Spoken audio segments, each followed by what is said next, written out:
to pay $40 billion for the space program.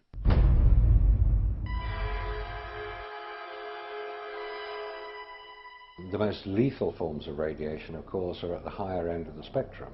That's gamma rays and X-rays. We know what ultraviolet can do. If you stay out too long in the sun, you get sunburn and skin cancer and die, and it's all very sad. But gamma rays, and X-rays especially, are particularly lethal to humans, unprotected humans.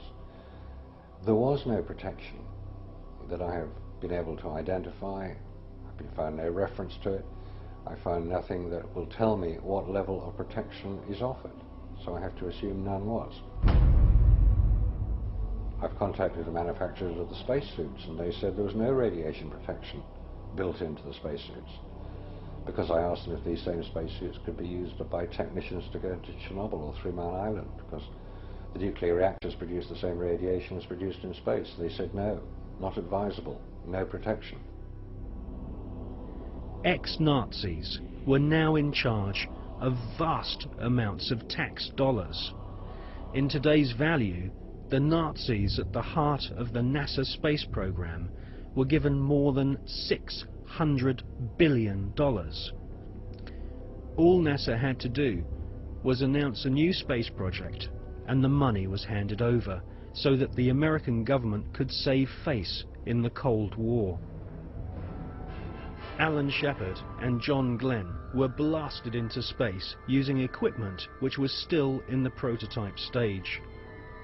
John Glenn reports UFOs to Mission Control, which he describes as looking like fireflies, similar to the Foo Fighters reported by pilots during World War II. Werner von Braun and Hermann Oberth were later to confess that they both believe alien life forms exist and may have already visited planet Earth in the past. NASA soon learned that we are not alone in the universe.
In Jonathan Eisen's excellent book, Suppressed Inventions, he interviews Werner von Braun's mentor and teacher, Dr. Hermann Oberth.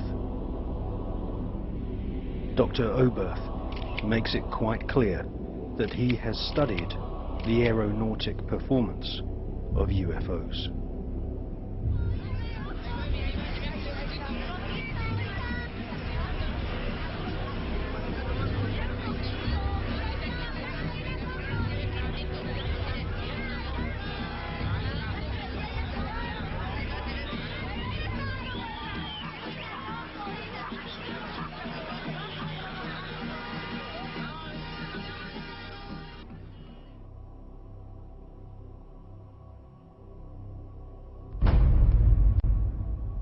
In 1972, Dr. Hermann Oberth made the following statement.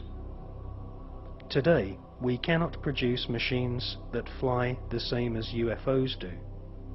They are flying by means of artificial fields of gravity.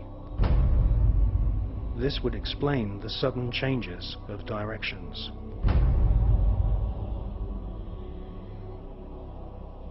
This hypothesis would also explain the piling up of these disks into a cylindrical or cigar-shaped mothership upon leaving the Earth, because it is in this fashion that only one field of gravity would be required for all the flying saucers. Dr. Oberth then added, "We cannot take credit for our record advancement in certain scientific fields alone. We have been helped, and we have been helped by the people of other worlds."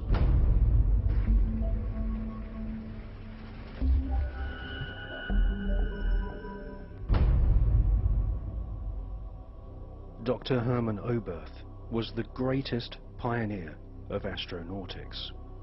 Hermann Oberth made his statement in 1972.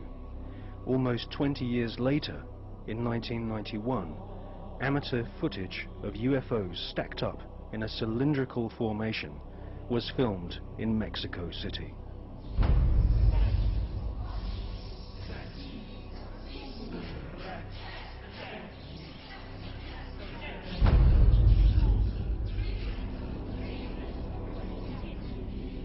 It's a monopoly that is being conducted through science about the possibilities of finding life in a different planet or satellite in the space. We have many other reasons to believe that NASA has been lying in every respect. It's very difficult to know if the politicians know the real truth or not. We know that there is government inside the government.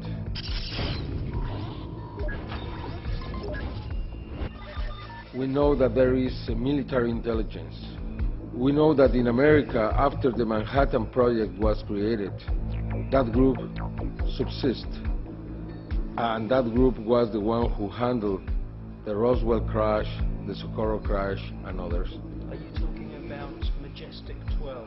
Yeah, probably it's a different name now. Now it's not Majestic 12, now it's something else. I am here to discuss the so-called flying saucers. The Air Force interest in this problem has been due to our feeling of an obligation to identify and analyze to the best of our ability anything in the air that may have the possibility of threat or menace to the United States. In pursuit of this obligation, since 1947, we have received and analyzed between 1,000 and 2,000 reports. It's very difficult to know if Bush and Blair and others are puppets, or they are innocent, or they are the mastermind. What we really know is that there are many who decide together what to do in any kind of situation.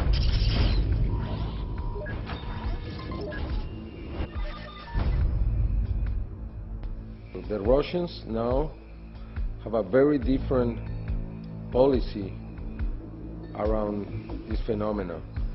We have to remember that when Gorbachev met Reagan,